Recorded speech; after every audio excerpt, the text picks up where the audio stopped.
Supreme Rebirth Kabanata 1651 hanggang 1660. Sinisira ni Kikyong ang kapangyarihan ng paglamon sa langit at lupa, at hindi mabilang na mga pattern ng array ang lumiwanag, at si Chenlei ay ganap na mapapawi. Sa sandaling ito, naramdaman na lamang ni Chenlei na siya ay nasa isang madilim na espasyo. Biglang lumiwanag ang madilim na espasyong ito ng mga rune. Ang mga rune na ito ay naglabas ng napakalakas na aura, ang kapangyarihan ay hindi pangkaraniwan, at gusto niya itong patayin. Sa sandaling ito, alam ni Chenlei na tiyak na nasa panganib siya. Ang lahat ng mga rune na iyon ay naglalabas ng lubhang mapanganib na hininga, at posibleng huminahon anumang oras. Mukhang desperado na. Alam ni Chenlei na sa kasalukuyang sitwasyon, kung hindi niya susubukan ang kanyang makakaya, hindi niya ito magagawa. Diretso niyang dinurog ang kamao ni Slaughter, at lumiwanag ang mga patong sa katawan nito. Pagkatapos, dinurog niya ang Crit Rune, binasbasa ng God to Fist ang kapangyarihan ng Critical Strike Rune, at saglit, ang dalawa ay nagsama, nagpalabas ng napakalakas na puwersa na gumulat sa mundo at sa mga multo na umiiyak. Napakalakas ng kapangyarihan kaya kahit si Chenlei ay nakaramdam ng takot. Boom! Sa sandaling ito, ang hindi mabilang na mga pattern ng array sa madilim na espasyong ito ay nakabitin din tulad ng mga kalawakan, tulad ng siklab ng galit ng isang rumaragasang karagatan, na naglalabas ng labis na kakilakilabot na kabagsikan, umaagos patungo kay Chenlei. Binasag ni Chenlei ang kamao ng Diyos ng Slaughter ng buong lakas, at ang laman at dugo sa kanyang braso ay agad na sumabog sa ambon ng dugo. Isang liwanag ng kamao na 1,000 beses na mas maliwanag kaysa sa araw, ang bumaril sa kanyang kamao at sumabog patungo sa lungsod. Hindi mabilang na rune na may layuning pumatay sa ilalim.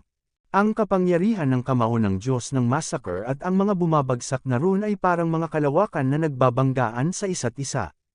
Biglang, ang maliwanag na madilim at walang laman na obra maestra, tulad ng simula ng mundo, ay nakasisilaw. Ang kapangyarihan ng dakilang kamao ng pagpatay na nabasag ni Chenlei ay walang kapar sa kapangyarihan, sinisira ang tuyo at bulok, at pinawi ang mga rune na nahulog mula sa langit, at pagkatapos ay tumagos sa kadiliman at lumitaw na liwanag. Niyugyug ni Chenlei ang kanyang katawan at direktang lumipad sa kahabaan ng channel na binuksan ng Great Slaughter Fist, at lumitaw sa ring. Sa oras na ito, nakita ni Chenlei ang isang malaking butas ng dugo na lumitaw sa tiyan ng vault. Ang dugo, tulad ng tubig ng ilog Yangtze, ay patuloy na umaagos palabas sa butas ng dugo sa tiyan. Halos naging lawa ng dugo ang buong arena. Ang suntok ni Chenlei ay talagang nasugatan si Kikyong. Maraming makapangyarihang manlalaro na nanunood ng labanan sa pamamagitan ng Forma Sion ay tahimik at walang imik. Walang nag-iisip na malalampasan ni Chenlei ang kahirapan, higit sa kanilang inaasahan. Sa Zishan at Street, ganun din si Kunlun.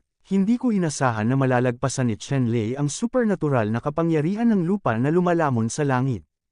Sa sandaling ito, ang sigla ni Kikyang ay malubhang nasugatan, at ang kanyang hininga ay naging lubhang mahina, bumagsak sa isang pool ng dugo, hindi makagalaw. Sa sitwasyong ito, ang mga resulta ay nahati. Nang walang kaunting emosyon sa boses ni Chiling, direktang sinabi niya, "Natalo tayo ni Kikyong, ipadala ang Temple of Immortality." Pagkatapos magsalita, lumitaw ang isang puting liwanag, na pinalabas si Kikyong sa Immortal Temple. Tumayo si Chenlei sa ring. Kahit na siya ay nanalo, ito ay isang kalunos-lunos na tagumpay dahil ang pinagsamang kapangyarihan ng Holocaust Fist at Critical Strike Rune ay napakahusay para sa kanya upang mapaglabanan ngayon. Pagkatapos sumagot, ang isang kamay ay naging dugo, ambon. Sa oras na ito, sa buong Immortal Temple, tanging sina Chenlei, Decision at Saint Kunlun lamang ang natitira. Biglang nagliwanag si Chiling kay Chenlei. Ang pinsala ni Chenlei ay mabilis na nakabawi sa ilalim ng sinag ng liwanag na ito, at ang chi ng Trugang at ang primordial spirit power na natupok niya ay mabilis ding nakabawi. Gamit ang isang stick ng insenso, bumalik si Chenlei sa kanyang pinakamataas na estado. Ngayon, nasa ring kayong tatlo. Kayong tatlo ay nag-aaway at nag-aaway. Sa huli, isa lamang ang maaaring tumayo sa ring, at ito ang huling nagwagi at maaaring makuha ang templo ng kawalang hanggan. Pinakamalaking pagkakataon, panipi. Muling tumunog ang boses ni Chiling. Actually tatlo kaming sabay na lumalaban. Hindi inasahan ni na Chenlei, Decision, at Kunlun Saint na ang huling labanan ay magiging dahilan ng paglalaban nilang tatlo ng sabay. Gayunpaman, dahil nagsalita na si Chiling, natural na wala silang kapangyarihan na sumalungat, at sabay na humakbang papunta sa ring. Pagkasakay sa ring, biglang sinabi ni Decision kay Saint Kunlun, "Kapatid na Kunlun, ako ang Protoss, at ikaw ang Santo." Lahat sila ay mga nangungunang karera sa rehiyong ito, at si Chenlei ay isang hamak na tao. Lahi ng tao, anong mga kwalipikasyon ang mayroon ka para tumayo sa ring kasama namin? Paano ito, ikaw at ako ay magsanib puwersa muna para maalis si Chenlei, at pagkatapos ay aasa tayo sa ating lakas upang makipagkompetensya sa isa't isa, ano sa tingin mo? Pagkatapos makinig sa mga salita ni Decision Street, tumango si Kunlun sa kanyang ulo at sinabing, ang mga salita ni Brother Emperor ay napakamakatwiran, kaya gawin mo na lang. Sa Eternal City Palace, maraming makapangyarihang tao ng sangkatauhan ang nakakita na si Decision ay talagang nagmungkahi na makipagsanib puwersa kay Saint Kunlun upang puksain muna si Chenlei, ngunit ang Saint Kunlun ay talagang sumang-ayon, at lahat ay nagmura ng galit at nagsabi, "Hindi mo alam ang walang hiya, walang hiya, walang hiya." Panipi. Kaya lang hindi narinig ni na Decision at Saint Kunlun ang mga sumpa mula sa mga taong ito. Narinig man nila ito, hindi nila maaalala ang sumpa. Nang talakayin ni Decision ang bagay na ito sa Kunlun Saint, hindi niya iniiwasan si Chenlei. Malinaw na narinig ni Chenlei ang lahat. Tumingin si Chenlei kina Decision at Kunlun Saint, nginisyon, at sinabing, "Gusto mong magsanib puwersa para harapin ako. Mukhang natatakot ka." Sinabi ni Decision, "Chenlei, hindi ka sapat na maawain. Sino ang natatakot sa iyo? Ayaw lang naming maging intimate sa iyo.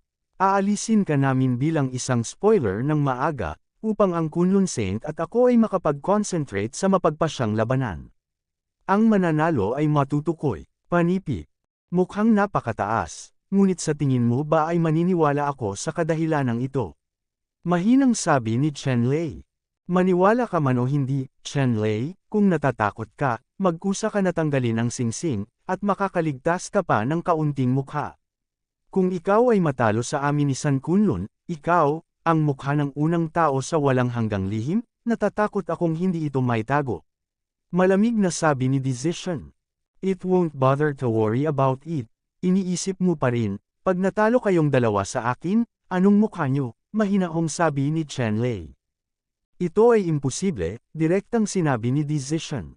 "Kuya Emperor, huwag kang makipag-usap sa kanya ng walang kaparikan, gawin natin ito ng direkta." Pinutol ni Saint Kunlun ang mga salita ni Decision at direktang sinabi. "Sige, huwag ka masyadong managinip sa gabi, kuya, gawin na natin." Pagkatapos magsalita, direktang hinampas ng palad ni Decision si Chenlei, at itinuro din ni Kunlun Saint si Chenlei. Nagsanib puwersa ang dalawang superpower. Ang kapangyarihan ay napakalakas na ang langit at lupa ay naglalaho, ang araw at buwan ay nagdilim. Ang liwanag na ibinubuga ng kanilang mahalagang sining ay tumakip sa kalangitan, at ang buong lugar ay ang liwanag na ibinubuga ng kanilang mahalagang sining, napakalakas ng kapangyarihan kaya't maraming makapangyarihang tao na nanood ng labanan sa pamamagitan ng porma sayon ay natigilan. Walang hiya, nang makita ang eksenang ito, nagmura ang malalakas na lalaki ng sangkatauhan, ngunit walang nagawa. Nang makita ni Chenlei sina Decision at Kunlun Saint na magkasamang umaatake, siya ay nasa ilalim ng matinding pressure. Pareho silang tunay na pagmamalaki ng langit. Kahit na sila ay nagsanib puwersa sa unang pagkakataon, mayroon silang tacit na pag-unawa at nakakatakot na lakas. "Umalis ka dito." Sa sandaling ito, hindi umatras si Chenlei, humarap sa pag-atake ng dalawa, na may malakas na sigaw. Ang kamao ng ***** ng pagpatay ay mabangis na inatake si Decision, para sa pag-atake ng Kunlun Saint, walang pakialam si Chenlei, sa lahat. Boom! Ang napakalakas na fist light ay direktang sinira ang banal na liwanag ng bodyguard ni Decision, at tumama sa kanyang tunay na katawan. Biglang nagbago ang mukha ni Decision. Ang suntok na ito ay nagbigay ng malaking banta sa emperador. Ang nagliliyab na liwanag ng kamao, tulad ng isang nakakapasong araw, ay binubuo ng hindi mabilang na mga killing rune at naglabas ng nakakatakot na aura, na natural na may malaking epekto sa emperador. Kontrolin. Napakalakas ng Holocaust Feast na ito. Maging matapang sa pakikitungo sa ibang lahi. Ito ay may bonus na epekto laban sa Protoss. Kung hindi, hindi siya tatawaging Holocaust Feast. Nakapagdesisyon na si Chenlei ng si Dishachan at Street. Tinalakay ni Kunlun ang kanilang pinagsamang pagsisikap. Gusto niyang sakta ng isa sa kanila sa maikling panahon. Kung hindi, hayaan silang ganap na magkapit kamay. Wala talagang chance na manalo. Kaya, nang kumilos si Chenlei, wala siyang awa. Tinyugma ng God of Slaughterfist ang Critical Strike Rune, at pinasabog ito kay Emperor Zishan ng buong suntok. Tungkol sa pag-atake ng Kunlun Saint, hindi ito pinansin ni Chenlei. Ang walang katapusang liwanag ng kamao ay kamangha-mangha, mabangis at mabangis, tulad ng isang nakakapasong araw na nagpapatrolya sa kalangitan, patungo sa Decision sa isang kisap mata. Hindi inaasahan ni Decision na si Chenlei ay magiging napakadesperado sa sandaling siya ay bumaril. Pinakilos niya ang lahat ng kanyang cultivation upang agad na harapin ang malaking kamao ng pagpatay kay Chenlei. Kaya lang medyo condescending si Decision. Paano maihahambing ang kapangyarihan ng pagpapakilos ng cultivation sa handang suntok ni Chenlei? Ang suntok ni Chenlei ay naglabas ng walang hangganang banal na liwanag, at pumutok ng malakas. Ang katawan ni Zishan, binasag ang lahat ng depensa ni Decision, at pagkatapos ay tinamaan ng suntok ang kanyang katawan. Boom! Walang limitasyong mga pagsabog ng kamao, tulad ng mga bituing nagkapira-piraso sa kalangitan sa gabi, na sinasaboy ng hindi mabilang na mga banal na ilaw, yumanig sa kawalan at kaguluhan. Ang makapangyarihang kamao at kapangyarihan ng ***** ng pagpatay, tulad ng Yangtze River, ay marahas na sumugod sa katawan ni Decision, direktang winasak ang mga meridian sa katawan ni Decision, pinunit siya, at nanginginig ang kanyang mga laman loob sa parehong oras. Maging pulbos, maging mga piraso ng putik ng dugo. Ang hininga ni Emperor Zishan ay nawala sa isang iglap, ang kanyang mukha ay sobrang mapotla, siya ay lumipad ng mataas, at nahulog ng husto sa ilalim ng singsing, na may pagsabog ng dugo, at siya ay hindi makabangon ng mahabang panahon. Sa panahong ito, ang Street, mahigpit din na tinamaan ni Kunlun ang likod ni Chenlei ang armor ng katawan ni Chenlei ng ilang beses bago sumabog, at pagkatapos, isang banal na ilaw, isang malakas na pagsabog ang tumama sa likod ni Chenlei, na naging dahilan upang tumaas ang katawan ni Chenlei, bumulwak ang isang bibig ng dugo sa gilid, hangin. Gayunpaman, ang pisikal na katawan ni Chenlei ay masasabing naging matigas ang ulo at tumigas sa isang hindi kapani-paniwalang antas. Ang suntok ni Saint Kunlun ay nagdulot lamang kay Chenlei na dumanas ng ilang pinsala sa balat, kahit na ang anumang belang buto. Nang inag ang katawan ni Chenlei, at ang bawat pulgada ng kalamnan ng kanyang katawan ay nanginginig ng marahas, pinawi ang lahat ng kapangyarihan ng Street. Kunlun. Boom! Sa huli, nahulog si Chenlei sa ring, lumingon, at tumingin kay Street. Kunlun. Sa sandaling ito, ang laman at dugo sa isa sa mga braso ni Chenlei ay nagkapira-piraso dahil ang Slaughterfist at ang Crit Rune ay pilit na winasak, na naiwan lamang ang mga buto ng braso na nagniningning na parang ginto at jade na may hiyas na salamin, na mukhang lubhang nakakatakot. Gayunpaman, bukod dito, walang ibang pinsala si Chenlei, at mayroon pa rin siyang lakas sa pakikipaglaban. Street. Tumingin si Kunlun kay Chenlei na may pagtataka. Ngayon lang niya alam ang lakas ng suntok na iyon. Alam niya na kahit isang malaking bundok ay direktang sasabugan nito, ngunit nang bumagsak ito kay Chenlei, sadyang nagkaroon ng minor injury si Chenlei, kahit isang buto ay hindi nabali, ang pisikal na lakas ni Chenlei ay pambihira din. Pahayag ni Street. Patrick lalong naging seryoso si Kunlun. Nakuha ni Chenlei ang unang pwesto. Tiyak na hindi iyon nagkataon. Gusto niyang talunin si Chenlei at kailangan niyang gamitin ang lahat ng kanyang lakas. Sa pag-iisip nito, hindi na nagdalawang isip si Kunlun Saint. Ang 108 sagradong singsing sa likod niya ay namumulaklak ng mga patong ng gintong apoy. Ang buong katawan ni Saint Kunlun ay gininto ang dilaw, tulad ng isang gintong Diyos ng digmaan. Ang kanyang hininga, ito ay patuloy na umakyat, patuloy na tumataas, at sa wakas, tulad ng isang bilog ng gininto ang banal na araw, namumulaklak ng nagniningas na banal na kapangyarihan.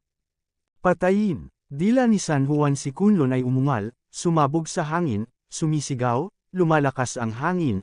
Ang 108 gininto ang sagradong singsing sa likod niya ay naging 108 gininto ang bituin, na may dalang walang hangganang banal na kapangyarihan na maaaring bumangga sa kawalan, hinampel si Chen Lei ng mabangis. Oo, sa kawalan, may mahinang sipol na tunog na nagparalisa sa anit. Ang 108 gininto ang bituin na ito ay lubhang nagliliyab at nanginginig sa lupa. Nilalaman nila ang lahat ng mga batas ng sariling pangunawa ni Saint Kunlun. Ang mamamatay tao na aura ay marangal. Nahaharap sa walang katulad na suntok na ito, ang ekspresyon ni Chen Lei ay solemna, at ang kanyang moral ay tumaas sa sukdulan. Sa itaas ng kanyang ulo, 3 bulaklak ng lotus ang lumitaw. Ito ang sagisag ng espiritu ng tao, na tinatawag na Sanhua Joding. Ito ay isang napakabihirang pangyayari. Sa normal na mga pangyayari, imposibleng magkaroon ng Sanhua Joding phenomenon, at sinumang may ganoong pananaw ay magkakaroon ng tunay na walang limitasyong mga tagumpay sa hinaharap. Sa hitsura ng palasyo, maraming makapangyarihang tao na tumingin sa ulo ni Chen Lei ang hindi inaasahang nakakita ng hitsura ng 3 bulaklak na natipon sa itaas ng kanyang ulo. Lahat sila ay natakot at hindi maipaliwanag. Ang hitsura ng gayong pangitain ay nagpapakita na si Chen Lei ay tiyak na hindi kabilang sa sangkatauhan sa loob ng 10,000 taon. Ang walang katulad na henyo, sa sandaling matanda na, ay magiging hindi makontrol. Sa loob ng ilang panahon, maraming malalakas na tao na kalaban ang sangkatauhan laban sa malakas na lahi ang nagkislap ng lamig sa kanilang mga mata. Sa anumang kaso, kailangang pugutan ng ulo si Chen Lei upang maiwasan ang sakuna para sa kanila sa hinaharap. Ang Chen Lei na ito ay talagang kapwas-palad at kailangang maalis ng maaga.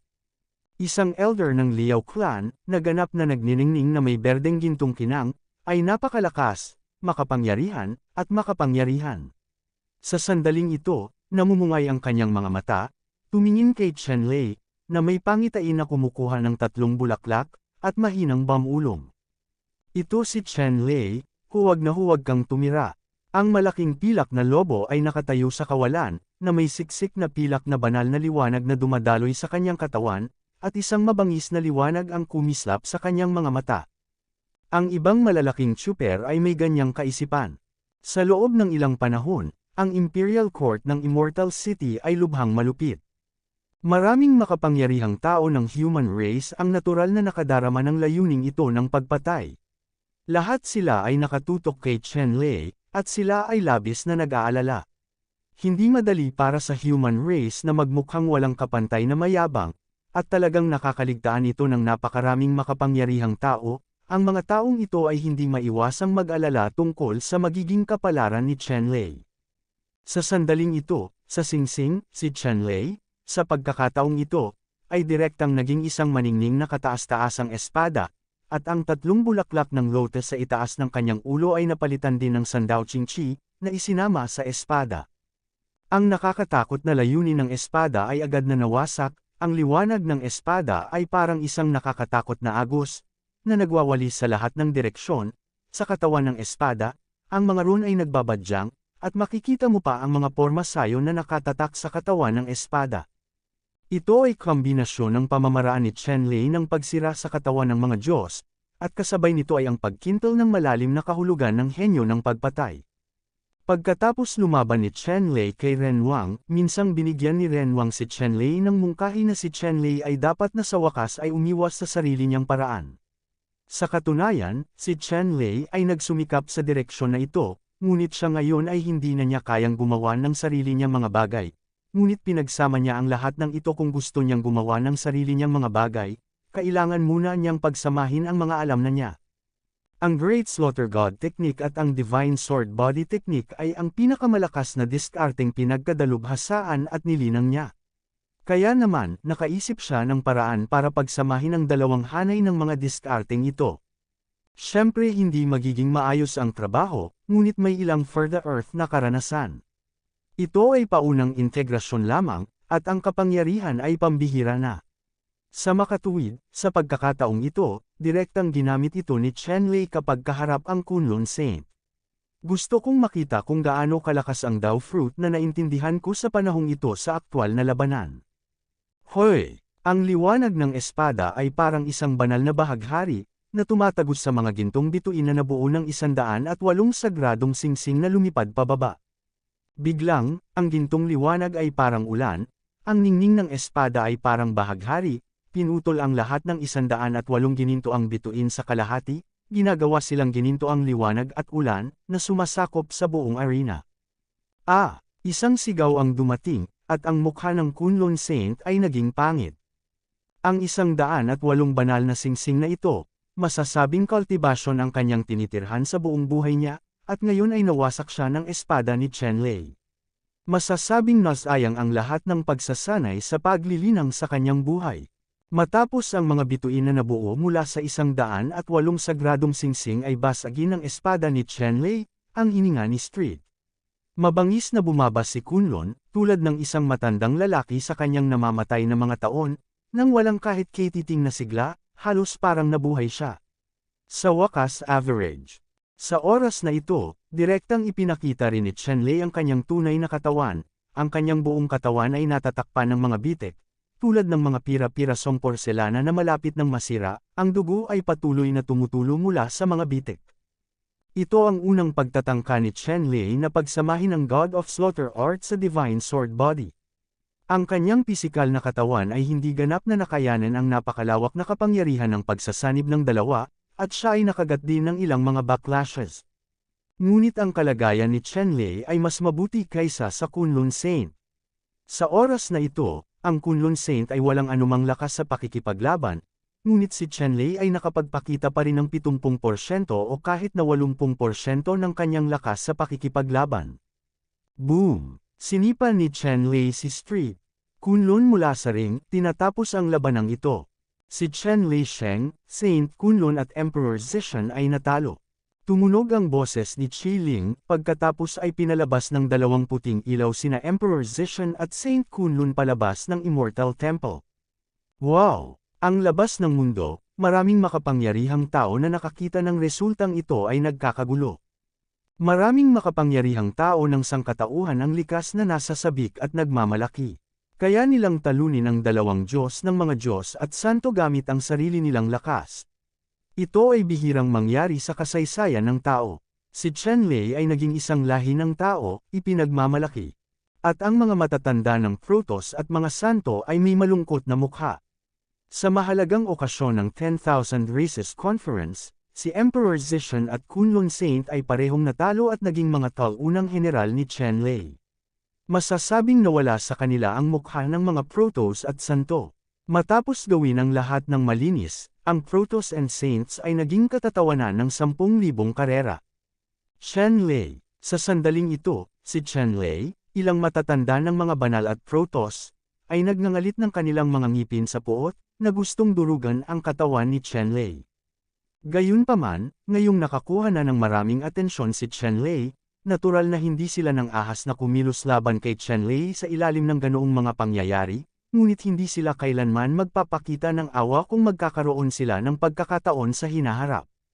Sa sandaling ito, ang buong Immortal Temple, isang layer ng ambon ay tumaas, na tumatakip sa mga mata ng lahat, at hindi na makikita ng lahat kung ano ang nangyari sa Immortal Temple. Anong pagkakataon kaya makukuha ni Chen Lei ang Immortal Temple? Nang ang makapal na ambon ay kumulimlam ang mga mata ng malakas, matinding pag-uusisa ang bumangon sa mga puso ng malalakas na ito. Sa pagkakataong ito, ang huling magwawagi sa kompetisyon ay makakakuha ng huling pagkakataon ng Eternal Temple, at ang pagkakataong ito ay dapat naganap, at maaaring ikagulat ang Eternal, ngunit, malinaw naman, ito ay sariling negosyo ni Chen Lei. Kahit si Qi Ling ay hindi ipaalam sa kanila kung ano ang huling pagkakataon. Sa oras na ito, si Chen Lei ay nakatayo sa ring, habang ang instrument spirit ay lumulutang sa harap ni Chen Lei, at isang gatas na puting liwanag ang bumungad kay Chen Lei. Pagkaraan ng ilang sandali, lahat ng pinsalang natamo ni Chen Lei ay mabilis na nakarecover. Chen Lei, napakabait mo. Natalo mo na ang lahat ng malalakas na kalaban at nagkaroon ng pagkakataong makuha ang huling pagkakataon ng walang hanggang templong ito, sabi ni Qi Ling kay Chen Lei. Tinanong ni Chen Lei si Qiling, Senyor, hindi ko alam kung ano ang huling pagkakataon ng walang kamatayang templong ito. Sa oras na ito, masyadong mausisa si Chen Lei, gustong malaman kung ano ang huling pagkakataon ng walang kamatayang templong ito. Sumulyap si Qiling kay Chen Lei at sinabing, sumama ka sa akin. Tumango si Chen Lei, sumunod sa likod ni Qiling, dumaan sa serye ng mga portal, at narating ang pinakamalalim na bahagi ng Immortal Temple. Ito ang pinakamagandang pagkakataon para sa Immortal Temple. Kung makukuha mo ito ay depende sa iyong swerte. Itinuro ni Qiling ang altar sa kailaliman ng Immortal Temple at mahinang nagsalita. Tumingin si Chen Lei sa altar at nalaman niyang may isang volume ng kasulatan na nakasabit sa itaas ng altar. Hindi ko alam kung saang material ginawa ang volume na ito. Ito ay namumulaklak na may hindi mabilang na rune at kinang, at mayroong isang napakahiwagang aura. Ano ito? Naramdaman lamang ni Chen Lei ang walang katapusang misteryo na nilalaman ng kasulatang iyon, at tinanong si Qiling. Ang sutra na ito ay tinatawag na sutra ng pinagmumulan ng lahat ng bagay, at naglalaman ng katotohanan at totoong kahulugan ng pinagmulan ng lahat ng bagay. Ito ay matatawag na unang seda mula noong unang panahon hanggang sa kasalukuyan.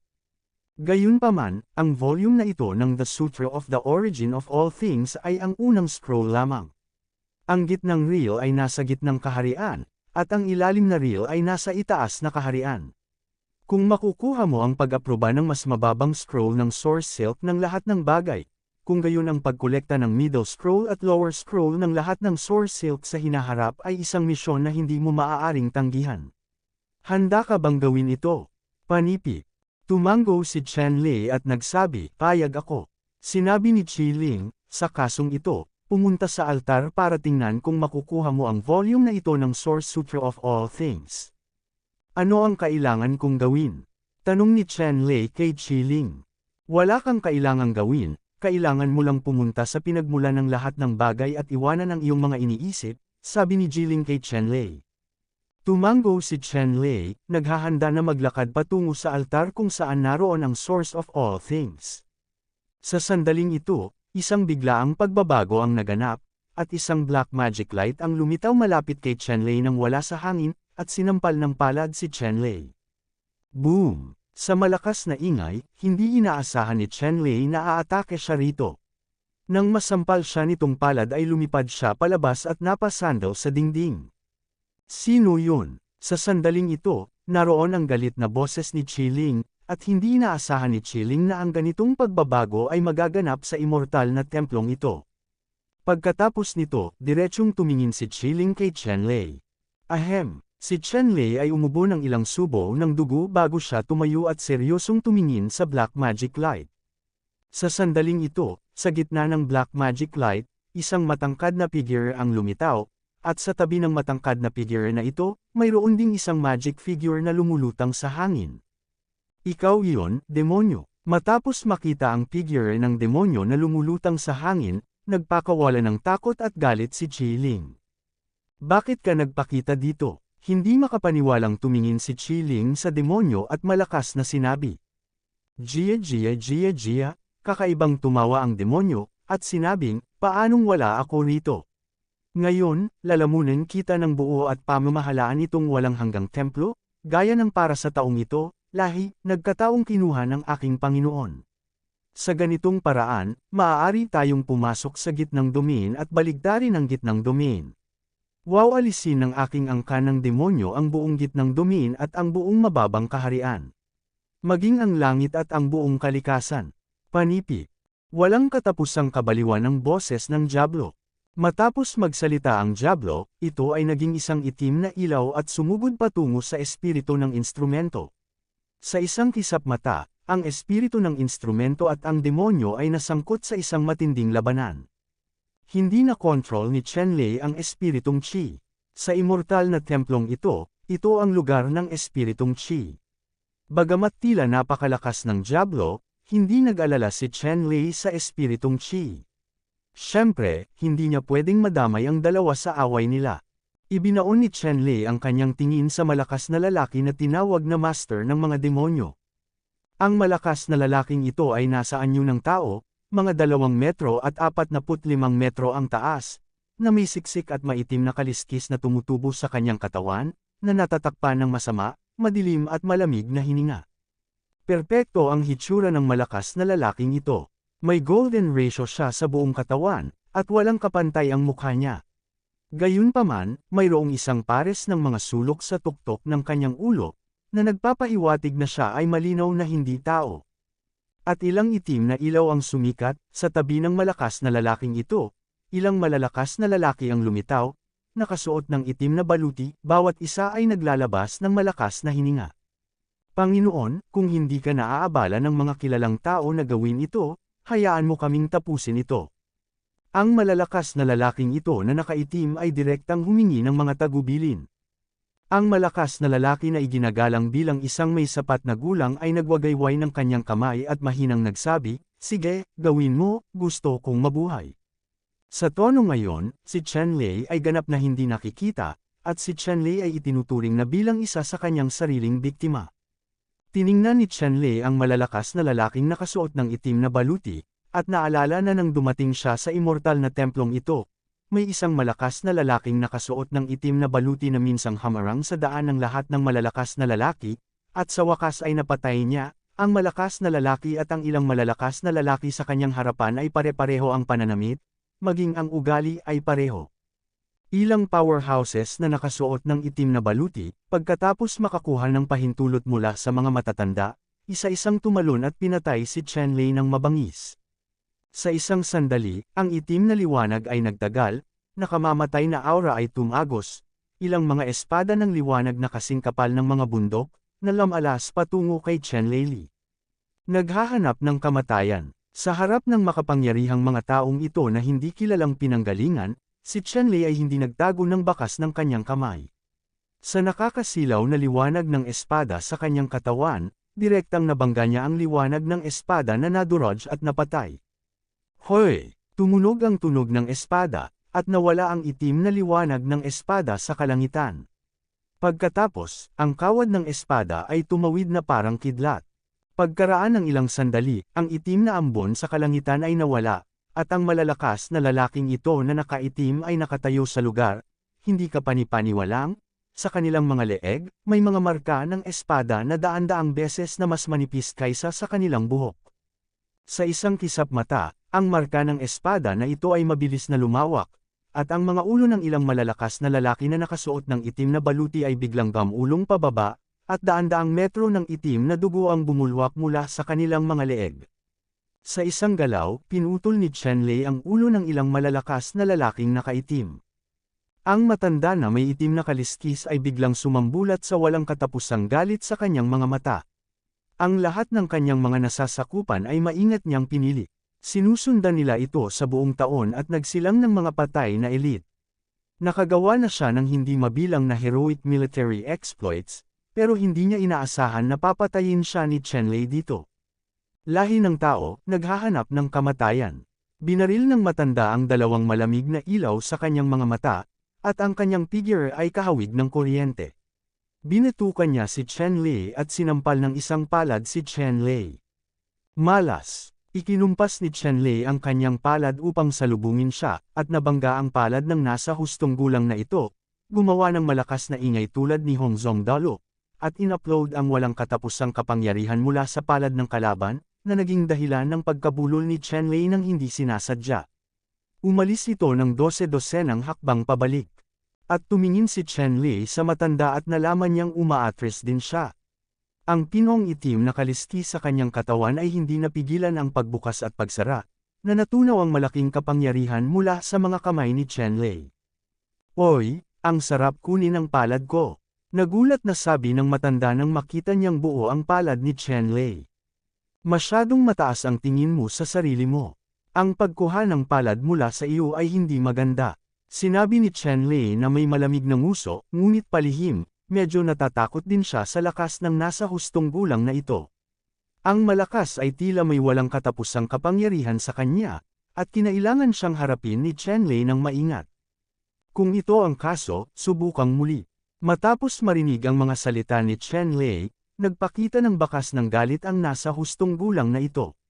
Ang hindi mabilang na pinong kaliski sa kanyang katawan ay napuno ng mga rune, at ang mga itim na rune ay naglabas ng sobrang nakakatakot na aura, at ang kanyang katawan ay naglabas ng nakakatakot na nakamamatay na aura at nakakatakot na halimaw na aura. Mabangis na inatake si Chenlei. Boom! Ang nasa hustong gulang na ito ay gumawa ng isang malakas na putok, tulad ng isang langit ng kulog na dumaraan, patuloy na niyanig ang kawalan, naglalabas ng napakalakas na tunog, at maaaring masira halos anumang oras. Ang Black Magic Light, tulad ng pinakakahanga-hangang sword light, ay dumating na parang isang pony na pagsasanay. Biglang naramdaman ni Chenlei ang kirot sa kanyang katawan, at halos matuklap ang kanyang balat. Ang Black Magic Light na ito ay talagang masyadong matalas. Umungol si Chenlei at itinuro ang espada. Sa pagitan ng kanyang mga daliri, isang makapal na liwanag ng espada na may walang kapantay na kakilakilabot ang lumipad na parang bundok, na nakaharap sa Black Magic Light na ito. Hoy! Isang tunog na parang punit na tela ang tumunog. Ang sword light ni Chenlei ay direktang napunit ang Black Magic Light, at pagkatapos ay hamampas patungo sa matanda. Hiyang! Ang lakas ng liwanag ng espada na ito ay nalampasan ang inaasahan ng nasa hustong gulang na ito. Ito ay kasing bilis ng kidlat, at ito ay bumagsak sa kanyang katawan, na nagdulot ng tunog ng ginto at bakal, na naglalabas ng hindi mabilang na nagninangas na liwanag, na tumalsik sa paligid. Ang figure ng may sapat na gulang na ito ay itinumba ni Jiang Wang at lumipad ng 12-dosenang hakbang, at daan-daang kaliskis sa kanyang katawan ang naputol. Biglang lumingon ang matanda na ito na galit at tinitigan si Chenlei. Sa loob ng ilang dekada, walang sinuman ang nanakit sa kanya. Hindi niya inaasahan na masasaktan siya nang hindi sinasadya ni Chenlei ngayon. Lahi ng tao, ginagalit mo ako. Pagkatapos magsalita, kumislap ang itim na banal na liwanag sa kamay ng nasa hustong gulang, isang mabangis at nakakatakot na sibat ng diablo na naglalabas ng nakakatakot na layuning pumatay, na hinawakan sa kanyang kamay at naglalabas ng walang hanggan na layunin ng pagpatay. Ang Devil Spear na ito ay kayang pumatay ng higit sa 1,000,000 kaaway. Ang mabigat na masamang aura na bumabalot sa kanya ay halos lahat ay naging isang tunay na general. Ang masamang aura lamang na ito ay maaaring mabigla sa ordinaryong Emperor Wu. Nawalan siya ng ganang lumaban. Alam ni Chenlei ang ganitong uri ng ugali. Ang ganoong uri ng aura, sa ilalim ng normal na mga pangyayari, ay hindi maaaring linangin. Sa larangan lamang ng digmaan ay mapapaikli ang gayong mayamang aura. Medyo na-curious si Chenlei tungkol sa mga pangyayari kung saan ang spear demon na ito ay makakaranas ng mga nakakatakot na masasamang espiritu. Pumunta ka sa impyerno. Ang matanda ay umungal, at ang demonyong sibat sa kanyang kamay ay nalaslas sa isang iglap, at ito ay dumiretso sa leeg ni Chenlei. Ang itim na sibat na liwanag ay tumagos sa kawalan, naglabas ng hindi magagapi na aura. Ang liwanag ay lumipad, hindi mapigilan, at dumating sa isang kisap mata. Naramdaman lamang ni Chenlei ang isang alon ng walang kapantay na mga alon ng Grand Dao, at ang baluti sa kanyang katawan ay biglang nahati, at ang kanyang katawan ay kailangang hatiin. Ang katawan ni Chenlei ay kumikislap, na hamarang sa alon ng mga pag-atake at pagpatay, nagwawalis tulad ng isang gintong pakpak na bato, iniiwasan ang nakakagulat na sibat na ito. Malas! Ang itim na ilaw ng sibat na ito ay dumiretso sa lupa ng Immortal Temple. Biglang, ang buong Immortal Temple ay yumanig at dumagundong. Sa lupain ng Immortal Temple, mayroong isang nakasisilaw na liwanag, at ang pagbabawal ng rune ay kumikislap, at ang lupa ay umaalon-alon tulad ng mga alon ng tubig, ganap na natunaw ang kapangyarihan ng walang katapusang sibat na ito. Ito ay salamat din sa malakas na pagbabawal at proteksyon sa templo ng walang hanggan.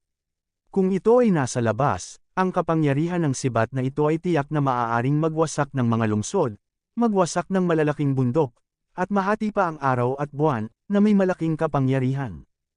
Ang itim na buhok ng matanda na ito ay lumilipad, kumikinang sa mahiwagang liwanag, ang kanyang katawan ay malakas at makapangyarihan, ang mga kaliskis ay nandoon pa rin, at ang pares ng mahiwagang sungay sa tuktok ng kanyang ulo ay namumukadkad din ng malademonyong liwanag, na nagmistulang demonyo. Magkaibang ngunit makapangyarihan, may kakaibang estilo ng pagiging invincibility sa mundo. Sa sandaling ito, ang mature na itim na higanteng sibat ay nakatutok pa ila sa kalangitan, at ang malamig na itim na kuryente sa itaas ng higanteng talam ng sibat ay gumagala, na tila kaya nitong sirain ang lahat at magpalabas ng pinakamataas na kapangyarihan. Sa sandaling ito, lumitaw si Chenlei libu-libong metro ang layo, tinitingnan ang kalaban na ito, at kailangang humanga sa lakas ng kalaban na ito. Sa lakas ng laman, talagang hindi niya mapigilan ang Supreme Magic Spear sa kamay ng kalaban. Sa pag-iisip nito, hindi nag-atubili si Chenlei, at ang ng Death Spear ay lumitaw sa kanyang kamay. Habang nakikipagkumpetensya sa Dishachan at Street Kunlun, pinapayagan lamang sila ni Chiling na gamitin ang kanilang sariling lakas, at hindi sila pinapayagang gumamit ng mga kayamanan, dahil gustong makita ni Chiling kung sino sa kanila ang may pinakamalaking potensyal.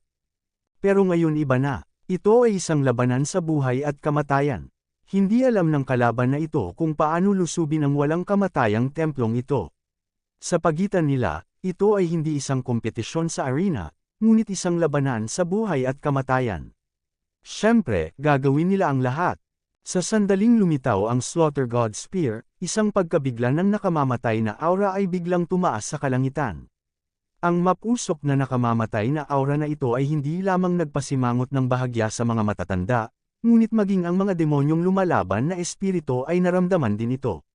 Sa kakaibang sandali na iyon, nag-ambala siya at tumingin sa Slaughter God Spear sa kamay ni Chenlei. God of Slaughter, paanong ang mamamatay tao na nilalang na ito ay lumitaw dito? Biglang sumigaw ang demonyo, ngunit hindi inaasahan na makikita niya rito ang Death Spear. Gayunpaman, nang mabigla ang demonyo, biglang sumalakay si Chiling at nang ibabaw. Dati, si Chiling ay palaging nasa kawalan, at ngayon ay salamat kay Chenlei na samantalahin ang pambihirang pagkakataong ito upang muling makakuha ng kalamangan. Ito talaga ang Slaughter God Spear. Ang baril na ito ay kilala rin bilang baril. Ito ay isang kayamanan na labis na nagpatakot sa mga Diyos at demonyo. Ngayon, kailangan kong kunin ang baril na ito. Matigas na sabi ng matanda sa sarili. Patayin. 2 divine lights ang bumaril mula sa mga mata ng matanda, at ang Black Magic Spear sa kanyang kamay ay parang Magic Dragon, lumilipad sa himpapawid, naglalabas ng divine light, at muling pinugutan ng ulo patungo kay Chenlei. Ikanaway ni Chenlei ang Slaughter God Spear na sobrang maliksi. Ang dulo ng baril ay namumulaklak din ng mga mahiwagang rune na pumipigil sa Black Magic Spear. Hiyang, ang Slaughter God Spear ay bumalandra sa Magic Spear sa hangin at naglabas ng malakas na divine sound. Ang liwanag ay parang ulan, bumaril sa lahat ng direksyon, ang kawalan ay parang tela sa hangin, patuloy na nanginginig, sibat ang kapangyarihan ay kamangha-mangha sa mundo. Nakakapanghinayang ang labanang ito, ngunit hindi alam sa labas ng mundo. Sa labas ng walang hanggang lihim na kaharian at ang walang hanggang lihim na kaharian, ang mga mata ng lahat ng malalakas na tao ay natatakpan ng makapal na ulap. Mas mababa sa walang katulad na labanang ito. Napakalakas ng matanda na ito. Ang sibat ng demonyo at liwanag sa kanyang kamay ay nagtagal, naglalabas ng pinakamataas na banal na kapangyarihan, nagiging isang nakasisilaw na banal na liwanag, at dinurog at pinatay si Chenlei ng mabangis. At sinisira ni Chenlei ang ng Slaughter Spear, isang matalino at makinang na sibat, at siya rin ang pinakamahusay sa mundo, nang hindi nagpapakita ng kahinaan, nakikipaglaban ng matindi sa kanyang kalaban. Niyanig ng mga dragon ang langit, at ang mga tinig ng mga Diyos ay parang mga tambol. Sa pagitan ng langit at lupa, may palagiang abnormal na ingay, at ang nakapalibot na kawalan ay parang dagat, na nakakatakot. Ang labanan sa pagitan ni Chenlei at ng nasa hustong gulang na ito ay tunay na nakakatakot. Kung ito ay kumalat, tiyak na ikagulat ng lahat. Ang labanang ito ay mas malakas kaysa sa labanan laban sa Dishachan at Saint Kunlun. Mahigit 10 beses. Ang lakas ng mahiwagang kaaway na ito ay malayo sa Dishachan at Saint Kunlun. Sa isang kisap mata, nilabanan ni Chenlei ang kalaban na ito ng libu-libong round, hindi mabilang na mga ron ang bumaril, at ang kawalan ay nabasag nilang dalawa, ngunit walang nakagawa. Ang God of Slaughter Spear sa kamay ni Chenlei ay tiyak na mas malakas kaysa sa Demon Halberd ng kalaban, gayunpaman, ang oras ni Chenlei para makuha ang God of Slaughter Spear ay masyadong maikli, wala pang 3 buwan, at hindi pa siya ganap na nagsasanay, at ito, mahirap gawin ito. Ang tunay na kapangyarihan ng baril ng Panginoon. Ang sibat ng demonyo sa kamay ng kanyang kalaban ay malinaw na isang kayamanan na ginugol niya sa lahat ng kanyang pagsisikap at pagpipino sa buhay. Ito ay kasing sira ng mga daliri ng isang kamay, makapangyarihan at nakakatakot. Gayunpaman, sinampal ni Chen-Lei ang ***** na sibat, at hinarap ang demonyong sibat na ito, nang walang pagkukulang. Umuungol. Nakakakita ng libu-libong pandaraya, hindi kailanman pinabagsak ng adulto si Chen-Lei. Sa wakas, medyo naiinip na siya. Siya ay umungal, at ang sibat ng demonyo sa kanyang kamay ay sumambulat na may malamig na itim na liwanag, at hindi mabilang na mga ron ang lumiwanag ang tunog ng kulog na parang dagandong ng dagat ay nagmula sa katawan ng sibat, at pagkatapos, ang napakakapal na liwanag at anino ay lumabas mula sa ang magic spear at lumipad patungo kay Chen-Lei. Ang liwanag at anino na ito ay ang mamamatay na katangian ng Demon Halberd. Maaari itong magdulot ng malubhang pinsala. Ito ay maaaring ituring na isang malakas na hole card para sa nasa hustong gulang na ito. Hindi pa niya ito ginamit noon, dahil walang kwalipikadong pilitin siyang gamitin ito. Mga butas na card. Gayunpaman, sa pagharap kay Chen-Lei, ayaw na niyang makasali pa kay Chen-Lei, at direktang ginamit ang malakas na hole card na ito para patayin si Chen-Lei. Siyempre, nakilala na ng nasa hustong gulang na ito ang lakas ni Chen-Lei sa kanyang puso. Tinataya niya na ang assassin na ito ay hindi nangangahulugang magagawang patayin si Chen-Lei, sa pinakamainam ay maaari lamang niyang masaktan ng gusto si Chen-Lei. Gayunpaman, sapat na iyon para magdulot ng matinding pinsala kay Chen-Lei. Ang pangunahing layunin ay hindi upang patayin si Chen-Lei, ngunit upang maghanda upang mahuli siya ng buhay. Pagkatapos, sa pamamagitan ng lihim na pamamaraan ng Diablo, nahuli niya ang katawan ni Chen-Lei, at pagkatapos ay sumilip sa gitnang lugar upang abalahin siya. Sa makatuwid, bagamat ipinakita ng nasa hustong gulang na ito ang mamamatay tao, ayaw niyang mapugutan ng ulo si Chen-Lei. Ang mga itim na ilaw at anino na ito ay nagdadala ng sobrang nakakatakot na aura. Ang bilis ay napakabilis na ito ay nalipol sa harap ni Chen-Lei sa isang kisap mata. Likas na nararamdaman ni Chen-Lei ang walang kapantay na layunin ng pagpatay na nasa liwanag at anino na ito. Napakalakas ng loob na magpabea, ang paglilinang sa kanyang katawan ay ibinuhos lahat sa Diyos ng Slaughter Spear, at ang mga rune sa katawan ng Diyos ng Slaughter Spear ay patong-patong. Ang mga layer ay lumiwanag, namumulaklak ng paisa-isa, ang agos ng langit at lupa, isang kakaibang hindi magagapi na hininga, ay lumabas mula sa Slaughter God Spear, na parang may tumaas na isang walang katulad na masamang Diyos, at ito ay nakakasindak sa malaking kapangyarihan. Lumabas ka, sumigaw si Chen-Lei, ang ng Slaughter Spear at spear sa kanyang kamay ay itinuro, at isang kamanghamanghang liwanag ang lumabas mula sa dulo ng baril, na pumutok, sa gitna ng liwanag at anino na nagmula sa pagkalipol. Ang kahangahangang liwanag ng baril ay nagsiwalat ng isang walang katulad na malakas na liwanag at anino. Sa isang maikling sandali, ang liwanag at anino ay nabasag, at isang nakakatakot na pagsabog ang naganap. Ang malaking alon ng hangin ay parang dagat ng mga ulap na lumiligid patungo sa paligid.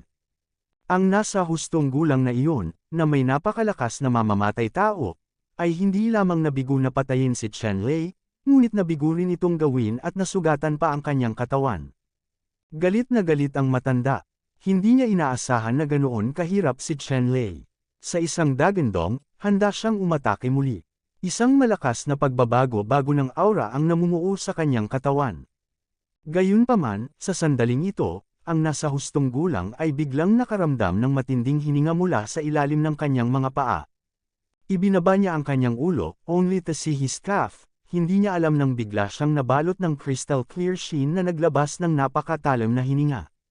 Ang mga sinulid ng espada na ito, na ngayon ay naglalabas ng mapanganib na malamig na liwanag, ay mahigpit na nakapulupot sa kanyang guya.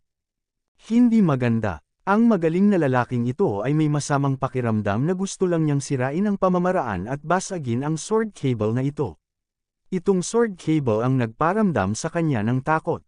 Gayunpaman, ang kanyang kasalukuyang mga aksyon ay medyo huli. Sa sandaling gumalaw ang kanyang pag-iisip, biglang humigpit ang kawad ng espada, at hindi mabilang na mga ron ang direktang sumabog, na pinutol ang isa sa mga binti ng matatanda. Sa isang sigaw, ang mukha ng nasa hustong gulang ay biglang namutla, at nang tumingin siya kay Chen Lei, ang kanyang mga mata ay puno ng galit. Si Chen Lei ay nagtagumpay sa isang suntok, ngunit siya ay nabigyang katwiran at hindi pinansin. Nagpakita siya sa harap ng matanda na ito na parang multo. Ang Slaughter God Spear sa kanyang kamay ay namumukadkad ng malamig na liwanag, tulad ng isang makamandag na dragon na lumabas sa isang butas, at agad niya itong sinaksak. Lalamunan nitong matanda. Naramdaman lamang ng matanda ang lamig na damaloy sa kanyang mukha, at ang sibat ng demonyo sa kanyang kamay ay mabangis na hamarang sa Slaughter God Spear na sinaksak ni Chen Lei. Sa sandaling ito, biglang naramdaman ng matanda ang pagsabog ng lakas ng espada sa kanyang sirangguya. Ang espadang nakaipit sa sugat ay sumabog, at kalahati ng kanyang hita ay sumabog. Dumating ang matinding sakit, at agad na nawalan ng balanse ang matanda. Ang magic spear sa kanyang kamay ay bahagyang dumaan sa Slaughter God Spear ni Chen Lei, ngunit hindi niya naharang ang Slaughter God Spear. Cough! Sa mahinang tunog, ang God of Slaughter na baril ay direktang tumagos sa lalamunan ng matanda, at ang dulo ng baril ay tumagos sa likod ng kanyang leeg. Ang malakas na aura ng pagpatay na dala ng God of Slaughter Spear ay direktang tumama sa nasa hustong gulang na ito. Nadurog ang lalamunan ni Yuan Shen. Ikaw, hindi makapaniwala ang nasa hustong gulang na ito, kamamatay lang niya sa mga kamay ni Chen Lei, at tuluyang nanlabo ang kanyang mga mata nang walang sinasabi. Kinuha ni Chen Lei ang Slaughter God Spear, at hindi pinansin ang lalaking naging bangkay at hindi na maaaring mamatay, sa halip ay itinuon niya ang kanyang paningin sa dyablo. Sa oras na ito, naramdaman na ng demonyo ang hininga ng kanyang amo na pinapatay, at sumigaw. Sa sandaling ito, sinamantala ni Chiling ang pagkawala ng katwiran ng demonyo, at gumanti, pinunit ang braso ng demonyo at nilamon ito sa isang kagat. Matapos lunukan ng isa sa mga braso ng dyablo, ang hininga ng Chiling ay lumakas ng isang punto, at ang marahas na pag-atake ay naging mahirap para sa dyablo na lumaban at direkta sa isang dahado. Sa sandaling ito, alam ng dyablo na wala na ang pangkalahatang sitwasyon, at tinitigan si Chen Lei ng masama. Pagkatapos ay naging itim na liwanag, direktang binuksan ang selyo ng Immortal Temple, at tumakas. Babalik ako. Sa kawalan, ang boses ng isang galit at ayaw na demonyo ay lumutang sa paligid. Sa oras na ito, tumingin si Chiling kay Chen Lei at sinabing, Chen Lei, maraming salamat. Kung wala ang tulong mo sa pagkakataong ito, natatakot akong madagdagan ang aking malas.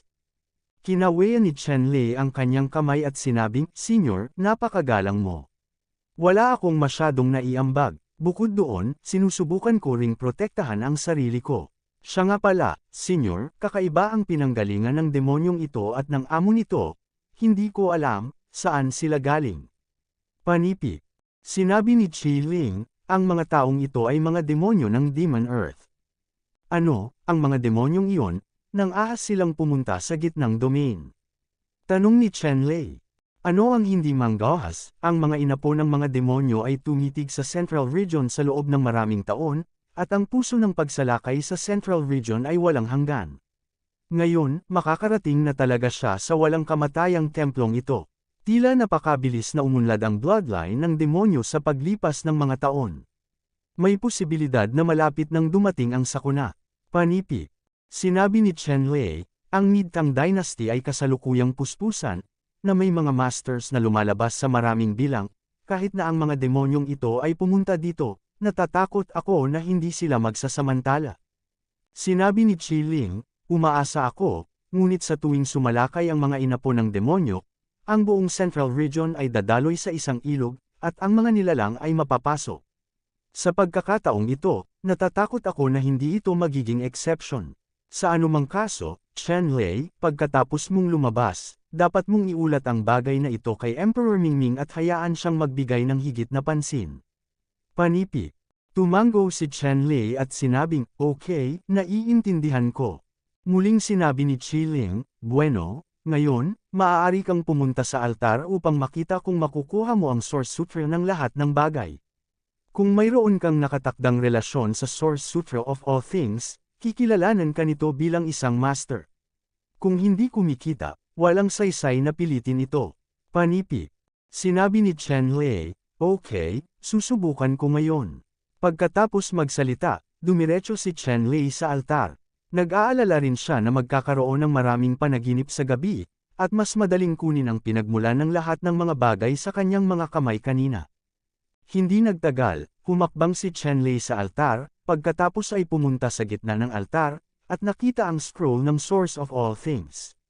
Sa ilalim ng sutra ng pinagmumula ng lahat ng mga bagay, ganap na binitawan ni Chen Lei ang kanyang isip at nakipag-usap sa sutra ng pinagmumula ng lahat ng mga bagay ng buong puso.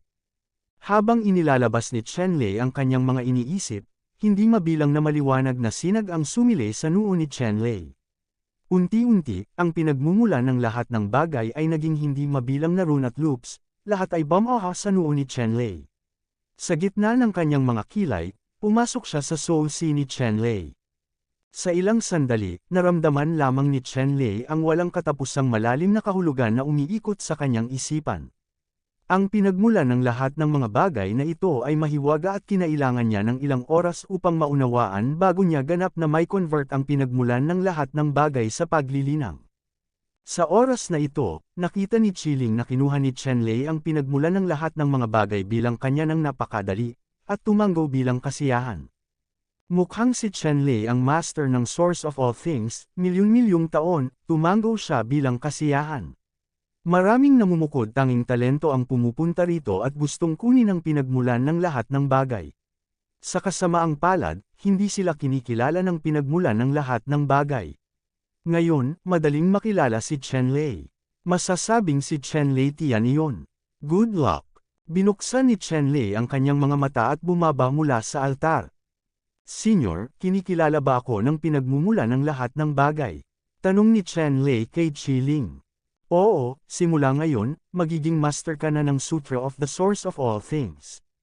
Dapat mong tandaan na sa hinaharap, gagawin mo ang iyong makakaya upang kolektahin ang gitna at mas mababang mga volume ng Source of All Things Sutra, para maging perpekto.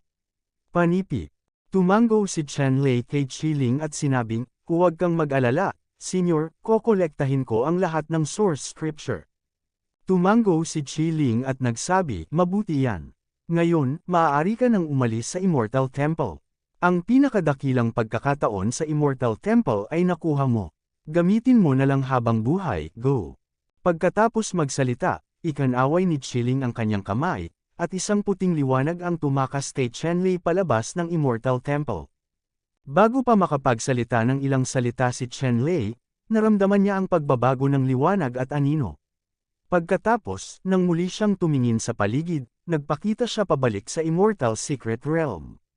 Tulad ng para sa Immortal Temple, ito ay ganap na nawala. Boom! Isang napakalaking tunog tulad ng pagyanig ng lupa ang tumunog, at pagkatapos, ang buong immortal na lihim na rehiyon ay makikita, ang malaking immortal na templong iyon ay tuluyang nawala. At nang mawala ang Immortal Temple, maraming makapangyarihang tao na nag-obserba sa sitwasyon ng buong Immortal Secret Realm sa pamamagitan ng paraan ng pagbuo ay natuklasan din ang sitwasyong ito sa unang pagkakataon. Sa ilang sandali, ang mga mata ng lahat ng malalakas ay naghahanap sa figure ni Chen Lei. Dahil gusto nilang lahat na malaman kung anong uri ng pagkakataon ang nakuha ni Chen Lei, ang pinakamalakas na pagkakataon ng Temple of the Ancients, ito ay magiging lubhang kawili-wiling pag-isipan. Kung makikita mo mula kay Chen Lei kung saan nagmumula ang mga pagkakataon, maaari silang ituring na mga mata, at ang ilan sa mga malalakas ay nagpaplanong pumatay ng mga tao at manalo ng mga kayamanan ito. Nahanap, biglang, itinuro ng isang malakas na lalaki ang isang sulok ng walang hanggang lihim na kaharian, kung saan natagpuan niya ang bakas ni Chen Lei. Sa sandaling ito, lumitaw ang figure ni Chen Lei sa paanan ng Immortal Temple. Unang nakita ni na Ji Chanwu, Ma Wu, at Jin Yaping si Chen Lei at binati sila. Kuya, okay ka lang? Tanong ni Ma Wu kay Chen Lei. Umiling si Chen Lei at sinabing, okay lang, umalis muna tayo dito. Alam ni Chen Lei na ang lugar na ito ay talagang isang lugar ng tama at mali, at hindi dapat manatili ng mahabang panahon. Kung mayroon kang mga katanungan, maghanap ng isang tahimik na lugar at talakayin ang mga ito ng detalyado. Tumango si Mawushu at naghanda ng umalis.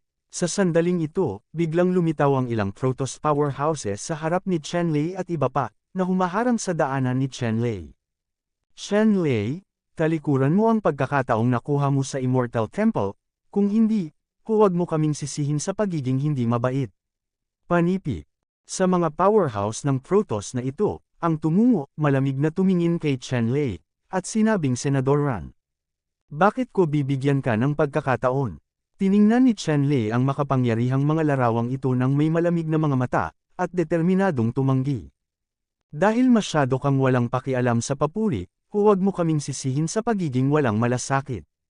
Kukunin ko sila at papatayin. Ang ulong Protoss ay nagwagayway ng kanyang mga braso at sumigaw ng malakas.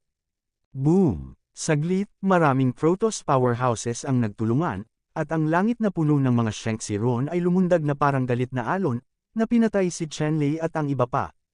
Naghahanap ng kamatayan. Basang-basa ang mga mata ni Chenlei, at ang asterisk ng Death Spear ay lumitaw sa kanyang kamay, nag-swipe sa spear, at isang nakakasilaw na half-moon spearlight ang pumutok pasulong. Hoy! Sa mahinang tunog, hindi mabilang na Shengxiron ang nolipol ng nakakatakot na malaking ilaw ng baril. Pagkatapos, ang liwanag ng baril, tulad ng pinakamatalim na banal na espada, ay tumama sa leeg ng makapangyarihang mga lalaking ito. Buong lulo, pagkaraan ng ilang sandali, ilang ulo ang bumagsak sa lupa, at ang ilang Protoss na powerhouse na bumaril kay Chenlei ay napatay ni Chenlei na nagtaas ng kanyang kamay. Ang matipunong ulo ay biglang nagpakita ng pagkagulat at galit. Hindi niya inaasahan na si Chenlei ay maglalakas loob na gumawa ng ganoong mapagpasyang hakbang, at walang pakialam sa mukha ng Protoss. Chenlei, napakalupit mo. Hindi ka ba natatakot na mapuksa? Malamig na ngumuso si Chenlei at sinabing, hindi ka ba naiisip na sabihin ito ngayon? Sinimulan ko na, sa tingin mo ba matatakot pa rin ako sa banta mo ng mga kakulangan sa nutrisyon? Ang pinuno ng Protoss ay may maputlang mukha at nagsabi, Chenlei, ikaw ay naghuhukay ng sarili mong libingan. Sinabi ni Chenlei, kahit na, hindi mo na ito makikita, mamatay ka na lang. Pagkatapos magsalita, tinusok ni Chenlei ang baril, at ang sinag ng baril ay tumagos sa mga Protoss powerhouse na ito tulad ng isang makalangit na bahaghari. Agad namang nabigla ang malakas na larawan, at winasak niya ang kanyang mga kayamanan para lumaban. Boom! Ang lakas ng baril ay lubhang nakakabigla. Isang tutok ng baril ang inilagay sa kalasag ng isang Protoss powerhouse, at ang kalasag ay agad na nabasag at napunit. Ang kahangahangang putok ng baril ay talagang isang matigas na pagkakastrat, at direktang tumagos sa protective mask ng Protoss powerhouse na ito, at pagkatapos, tumagos ang baril sa kanyang lalamunan. Ikinaway ni Chenlei ang kanyang kamay upang kolektahin ang lahat ng mga samsam pagkatapos pugutan ng ulo ang makapangyarihang larawang ito, at pagkatapos ay tumingin sa paligid. Sa sandaling ito, maraming pares ng mga mata ang nakatitig kay Chenlei sa paligid na kadiliman, naglalabas ng matako na liwanag. Alam ng lahat ng lihim na puwersang ito na nakuha ni Chenlei ang pinakamataas na pagkakataon sa Temple of Immortality, at lahat sila ay gustong kunin ito mula kay Chenlei. Gayunpaman, ang lakas na ipinakita ni Chenlei ay nagpatakot sa kanila na gumawa ng isang hakbang sa kabila ng Thunder Pole. Dapat mong malaman na ang mga taong hamarang kay Chenlei ngayon ay napakalakas, at tiyak na kabilang sila sa mga nangungunang Protoss powerhouses sa buong Immortal Secret World. Gayunpaman, ang makapangyarihang Protoss powerhouse na ito, sa harap ni Chenlei, ay walang kapangyarihang lumaban, tulad ng maliliit na manok, at madaling pinugutan ng ulo. Sa harap ng gayong pagpigil, bagamat may malisyosong intensyon ng mga powerhouse na ito, wala silang lakas ng loob, at hindi sila nang ahas na gumawa ng panibagong hakbang. Malamig na ngumuso si Chenlei at umalis kasama si Mao at ang iba pa. Pagkaalis ni Chenlei, hindi mabilang na makapangyarihang tao ang nakahinga ng maluwag. Nang naroon si Chenlei ngayon, hindi man lang sila naglakas loob na huminga. Sa wakas, ang mga powerhouse na ito ay nagtinginan sa isa't isa, at lahat sila ay sumuko sa kanilang plano na salakayin si Chenlei. Bagamat maganda ang mga pagkakataon ni Chenlei, hindi sila maaaring makisali. Pagkaalis ni Chenlei at Mao, Jinyapeng, at Ji Chanwoo, nakahanap sila ng tahimik na lugar, at sinabi sa kanila ni Chenlei ang sitwasyon sa Immortal Temple. Noon lang nalaman ni Mao at ng iba pa na sunod-sunod na natalo ni Chenlei ang mga henyo ng Protoss, Saints at iba pang tribu sa Temple of Immortality, at lalo nilang hinangaan si Chenlei. Sa oras na ito, niuinggan ni Chenlei ang kanyang mga pagsasamantala sa pakikipaglaban. Malayo pa rin ang bilang ng kanyang mga combat exploits. Sa pagkakataong ito, dapat 10 ang titulo ng numero 1 sa 10,000 Races Conference.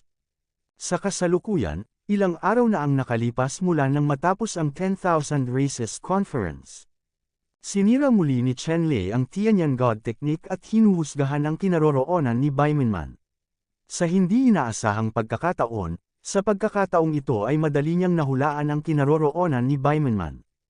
Sa walang hanggang lihim na kaharian na ito, posibleng itago ang mga lihim ng langit at mawala ang epekto ng Tianyan Divine Secret Art ni Chenlei. Gayunpaman, ngayong nakuha na ni Chenlei ang pinagmulan ng lahat ng bagay, ang kakayahan ng lihim na kaharian na ito na itago ang mga sinaunang lihim ay walang epekto kay Chenlei.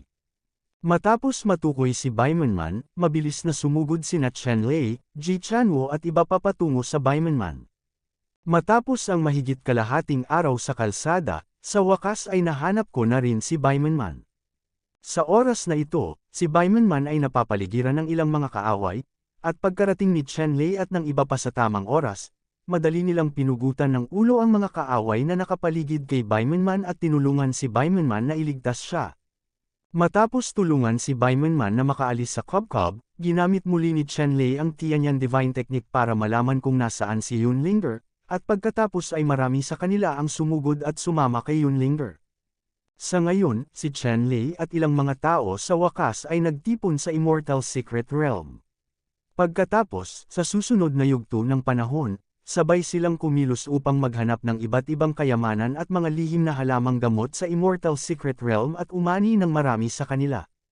Lumipas ang ilang araw, at sa wakas natapos na ang petsa ng Immortal Secret Realm. Sa araw na ito, hindi mabilang na mga sinag ng liwanag ang sumikat, at ang lahat ng makapangyarihang tao ay na-teleport palabas ng Immortal Secret Realm at lumitaw sa walang kamatayang palasyo ng lungsod. Si Chenlei at ang iba pa ay lumitaw sa imperial na palasyo ng Immortal City. Sa oras na ito, maraming makapangyarihang tao at opisyal mula sa Mid-Tang Dynasty ang naghihintay dito. Sa sandaling lumitaw si Chenlei at ang iba pa, agad na humakbang ang opisyal at tinanggap ang mga merit card mula kay Chenlei at sa iba pa, at pagkatapos ay direktang inihayag ang rangkang. Matapos ipahayag ang mga ranggo, isang opisyal ng Middle Dynasty Sheng Dynasty ang nag-anunsyo, Chenlei, Decision, Street. Kunlun at iba pang nangungunang 10, pumasok sa palasyo at humarap sa santu, personal na pupurihin ng banal na emperador. Panipi. Tanggapin ng Sheng Huang. Sinundan ni Chenlei at ng iba pa ang opisyal na ito sa Jinluan Temple noong Mid-Tang Dynasty. At sa pagkakataong ito, maraming matataas na elite ang kwalipikadong pumunta sa Jinluang Temple para obserbahan ang seremonya. Sa pagkakataong ito, ang nangungunang 10 ng 10,000 Races Conference ay 10 makapangyarihang tao na pumasok sa Temple of Immortality, tulad ni Chenlei, Decision, Kunlun Saint, Moon Spirit Fairy, at Kikyong. At ang nangungunang 10 ito, hindi lamang makakakuha ng malalaking gantimpala na itinakda ng 10,000 Races Conference, ngunit maaari ding maglakbay sa gitnang mundo kasama ang banal na emperador. Ito ang pinakakaraniwang bagay na hindi inaasahan. Ang pagkakataong maglakbay sa gitnang mundo ay talagang mas mahalaga kaysa sa anumang bihirang kayamanan. Hindi nagtagal, si Chenlei at ang kanyang partido ay sumugod sa Jinluan Temple ng Mid-Tang Dynasty. Sa itaas ng Jinluan Temple, nakita nila ang tunay na katawan ng banal na emperador. Matapos makita ang tunay na katawan ng banal na emperador, naramdaman ni Chenlei ang kapangyarihan ng banal na emperador, hindi maarap, at malinaw na naabot niya ang pinakamalakas na rurok sa ibabang kaharian. Maaari niyang masira ang kaharian anumang oras at lumipad sa gitna, mundo. Gayunpaman, ito ang panghuling key realm. Sa paglipas ng mga siglo, hindi ko alam kung gaano karaming mga sorpresa ang nalilito. Hindi madaling gawain para sa banal na emperador ang umakyat sa gitnang kaharian. Sa makatuwid, sa pagkakataong ito ang sinaunang cultivation formation ng Saint Dynasty ng Middle Tang Dynasty ay maaaring pumunta sa gitnang mundo. Noon lamang nagpasya ang banal na emperador na dalhin ang nangungunang 10 mahuhusay na powerhouse ng 10,000 Races Conference sa gitnang mundo para sa first-hand experience. Ang mahika ng Fanzhongji, na may espesyal na pag-unawa sa gitnang mundo, maaari mong mahanap ang tumpak na direksyon ng cultivation line, sa gayon ay tunay na nakakalusot sa mga tanikala ng underworld at umakyat sa gitnang mundo. Sa itaas ng Jinluan Hall, ang mga mata ng banal na emperador ng pagsang-ayon ay tumingin kay Chenlei at sa iba pa isa-isa, labis na nasisiyahan. Ang banal na emperador ay isang Protoss powerhouse. Gayunpaman, sa pagiging makaupo sa posisyon ng sagradong emperador ng Middle Tang Dynasty Pilgrimage, ang kanyang mga mata ay hindi na limitado sa isang angkan o pamilya, ngunit upang tumingin sa mundo, at tumalon mula sa makitid na pattern. Dahil dito, nagawang kumbansihin ng banal na emperador ang karamihan. Kung hindi, hindi siya magiging Holy Emperor ng Mid-Tang Dynasty, at pinag-isa ang buong Central Region. Sa ganoong sitwasyon, maging humans, Protoss, o iba pang lahi ang nanalo sa unang pwesto sa 10,000 Races Conference, ang banal na emperador ay masaya lamang, at hindi kailanman lihim nasasaktan. Upang ma-stand out sa 10,000 Races Conference, lahat kayo ay maituturing na mainstays ng aking Mid-Tang Dynasty, sobrang saya ko. Ngayon, ipinapahayag ko na sasabihin mo sa mundo ang tungkol sa iyong makikinang na mga gawa. Panipi. Pagkatapos ng pagsasalita, inutusan ng emperador ang mga tao na gumawa ng desisyon, pinuri si Chenlei at iba pang 10 tao, at ipinakalat ito sa buong mundo. Ito ay isang imperial na kautusan ng Mid-Tang Dynasty. Maaaring kumalat sa lahat ng rehiyon at sulok ng buong underworld sa isang araw. Masasabing si Chenlei at ang iba pa sa sandaling ito ay talagang masasabing sikat sa buong mundo. Matapos ayusin ang mga tao para ipatupad ang imperial na kautusan, sinabi ng banal na emperador, maghintay ka ng 10 tao, at magkakaroon ka ng pagkakataong maglakbay sa gitnang mundo kasama ko. Hindi naman matagal, 10 araw lang. Gayunpaman, sa 10 araw na ito ay magbibigay daan sa iyo na maranasan ang tunay na sitwasyon ni Zhongji, na magiging malaking pakinabang sa iyong paglilinang sa hinaharap. I wonder kung gagawin mo. Panipi. Handa akong maghintay. Nagmamadaling nag-abot sina Chenlei, Decision at iba pang 10 tao at sinabing, malamang minsan lang sa buhay ang ganitong pagkakataon, paanong ayaw nila? Ang banal na emperador ay tumingin sa lahat at sinabi, okay, ngunit may isa pang kinakailangan. Napakahalaga ng pagkakataong ito na pumunta sa gitnang mundo. Kahit na ikaw ang nangungunang 10 sa 10,000 Races Conference, hindi mo dapat tangkilikin ang gayong mga pribilehiyo. Gayunpaman, napanalunan ko ang pagkakataong ito para sa iyo, at ang pagkakataong ito ay hindi para sa iyo na gamitin sa walang kabuluhan. Panipi. Holy Emperor, hindi ko alam kung ano ang dapat nating gawin. Mabilis na tanong ni Decision at ng iba pa. Saint King Road, isa lang ang kailangan mong gawin, ibig sabihin, pagkatapos mong bumalik ang 10 mula sa gitnang mundo, kailangan mong pumunta sa hangganan upang bantayan ang hangganan ng lungsod sa loob ng 10 taon. Kung pumayag ka, isasama kita doon. Kung hindi pumayag si Zhongji, palalampasan mo ang pagkakataong ito. Maaari mong isaalang-alang ito at hindi na kailangang tumugon sa akin ngayon. Panipi. Handa akong bantayan ang hangganan. Hindi man lang naisip ni Decision, kaya diretsyo niyang sinabi. Handa akong panatilihin ang mga kakulangan sa hangganan sa loob ng 10 taon. Sa sandaling ito, si Kunlun Saint, Moon Spirit Fairy, ang malakas na tao ng makalangit na angkan, si Li Qiong at iba pa ay sabay na nagsabi, nang walang kaunting pag-aatubili. At pumayag si Chenlei sa unang pagkakataon. Sa katunayan, si Chenlei ay mayroon ding ilang pag-unawa sa hangganan. Hindi lang niya inaasahan na ganoon ang kahilingan ng Holy Emperor sa kanila. Gayunpaman, babantayan niya ang mga hangganan sa loob ng 10 taon kapalit ng pagkakataong maglakbay sa gitnang mundo. Paano? Sulit din itong makita. Ang mga kaaway sa mga hangganang lungsod ay talagang mga inapo ng mga demonyo sa mga lupain ng demonyo. Sa paglipas ng mga taon, ang sitwasyon sa mga lungsod sa hangganan ay naging mas komplikado, at ang banal na emperador ay nagkaroon din ng sakit ng ulo. Ilang mga hangganang bayan ang lahat ay madalas na nagpapadala ng mga liham na humihingi ng tulong. Ang ginawa ng banal na emperador ay isang pagtaas ng lakas para sa desyerto na hangganan ng lungsod. Nang makitang masayang sumang-ayon si Chen Lei at ang iba pa, mas nasiyahan ang banal na emperador at nagsabi, "Okay, ang susunod na ikatlong bagay ay ang gantimpalaan ka. Na kaya mong makaligtas sa kalupitan ng Immortal Conference para maging kakaiba sa kompetisyon, iyon ay maaaring ituring na isang mahusay na tagumpay." Ang bawat tao'y maaaring pumunta sa treasure house ng banal na dinastiya at pumili ng isang kayamanan. Chen Lei, bukod sa pagpili ng mga kayamanan, makakakuha ka rin ng mga karagdagang reward. Ito ang iyong unang lugar. Napakahusay na paggamot para sa isang kilalang klase. Panipi. Matapos makinig sa mga salita ng banal na emperador, isang liwanag ng paninibugho ang lumitaw sa mga mata ng malalakas, tulad ni Decision.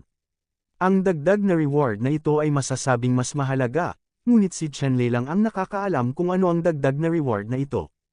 Pagkatapos, ikinaway ng banal na emperador ang kanyang kamay at inihayag na si Chen Lei at ang iba ay maaaring umatras at pumunta sa treasure house ng banal na dinastiya upang pumili ng mga kayamanan. Si Chen Lei at ang iba pa ay pumunta sa treasure house ng banal na dinastiya kasama ang parehong matatanda, at pagkatapos ay pumasok sa treasure house na ito. Sa pagkakataong ito, ang banal na emperador ay hindi maramo kay Chen Lei at sa iba pa, at direktang binuksan ang pinakamahusay na treasure house sa harap ni Chen Lei at ng iba pa, na nakasisilaw kay Chen Lei at sa iba pa. Sumunod, malayang pumasok si Chen Lei at ang iba pa sa treasure house at pumili ng mga kayamanan. Bagamat maganda ang kayamanan dito, mas masahol pa rin ito kaysa sa Slaughter God Spear sa kamay ni Chen Lei.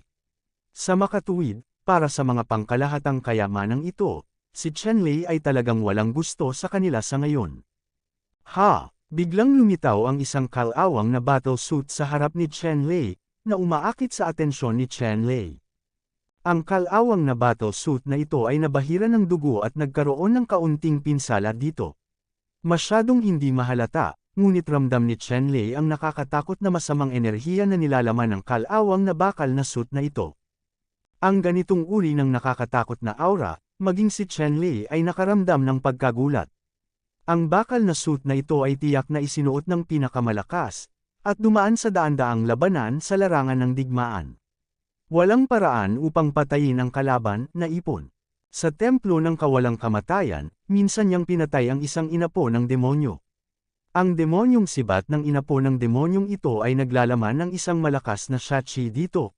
Ngunit ang masamang aura sa sibat ng demonyo, wala pang 110,000 ng baluti na ito. Masasabing ang kinakalawang na bakal na suit na ito ay ang walang hanggan na masamang enerhiya na nakapaloob dito, at ito ay isang pinakamataas na kayamanan. Sa pagharap sa walang hanggan na masamang enerhiyang ito, isang ordinaryong Woody-level powerhouse ang direktang ninakawan niya ang kanyang isip, at sa gayon ay nawala ang lakas ng paglaban, at masunurin siyang pinugutan ng ulo. Kaya lang, itong walang hanggan na hangin ay isa ring 2 talim na espada, hindi lang nananakit sa kalaban, pati na rin sa sarili. Ang pagsusuot ng baluti na ito, ang kaluluwa ay aatakihin ni Shachi sa lahat ng oras. Kapag hindi mo na kayang ipagtanggol at atakihin ni Shachi, magiging baliw ka na lang na marunong pumatay gamit ang dugo at mawalan ng malay. Siyempre, kung makakaligtas tayo sa ilalim ng walang katapusang Shachi na ito, kung gayon ang bilis ng paglaki ng kanyang kaluluwa ay magiging kamangha-mangha at sumusulong ng mabilis.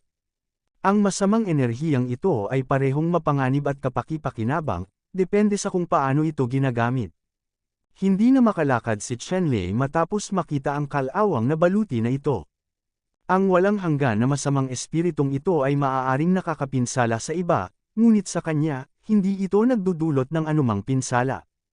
Noong siya ay nasa larangan ng digmaan ng dayuhang lahi, wala siyang ideya na patayin ang kaaway. Ang masamang espiritu sa kanyang katawan ay malamang na hindi mas mahina kaysa sa nilalaman ng bakal na ito. Bagamat siya ay ipinanganak na muli, ang masamang espiritu na kanyang dinadala ay wala, ngunit maaari niyang igaran siya ang kanyang sarili. Hindi napapailalim sa reaksyon ni Shachi. Kapag naisuot na niya ang bakal na suit na ito, maaari niyang patayin ang mga kalaban ng ilang mga order ng magnitude na mas mataas kaysa sa kanya sa pamamagitan lamang ng masamang espiritong nakapaloob dito. Ang gayong bakal na damit ay napakahalaga sa kanya, ang pinakaangkop. Sa makatuwid, pipiliin na ni Chenlei ang kalawang na bakal na suit na ito, at ang ibang mga kayamanan ay tamad na tingnan ito. Kinuha ni Chenlei ang iron suit na ito at bumalik sa Treasure House Registration Office para magparehistro. Nakita ng opisyal na namamahala sa pagpaparehistro na si Chenlei ay pumili ng gayong bakal na suit, at tumingin kay Chenlei ng may pagtataka. Sa wakas, nag-sign up siya para kay Chenlei. Hindi inaasahan ng opisyal na ito na pipiliin ni Chenlei ang gayong kayamanan. Panginoon, hindi ko alam kung saan nanggaling ang kayamanang ito. Nakita ni Chenlei na si Decision at ang iba pa ay hindi napili, at hindi siya makaalis kaagad, at tinanong lamang ang opisyal na namamahala sa pagpaparehistro tungkol sa pinagmulan ng mga damit na ito. At ang opisyal na ito ang may pananagutan sa pagbabantay sa treasure house na ito. Alam niya ang lahat ng kayamanan sa treasure house na ito. Matapos pakinggan ang tanong ni Chenlei, itinuro niya ang upuan sa tabi niya at sinabing, "Maupo ka, mabagal ako. Sabihin mo ng dahan-dahan." Panipi. Nakakainip din ang mga opisyal na nagbabantay sa treasure house dito. Sa oras na ito, kinausap siya ni Chenlei, at handa siyang sabihin kay Chenlei ang lahat ng nalalaman niya. "Ang pangalan mo ay Chenlei, tama ba? Unang pwesto sa 10,000 Races Tournament." Tanong ng opisyal kay Chenlei. Ngumiti si Chenlei at nagsabi, "Eksakto, hindi ko alam kung paano mo ito tinawag, Panginoon.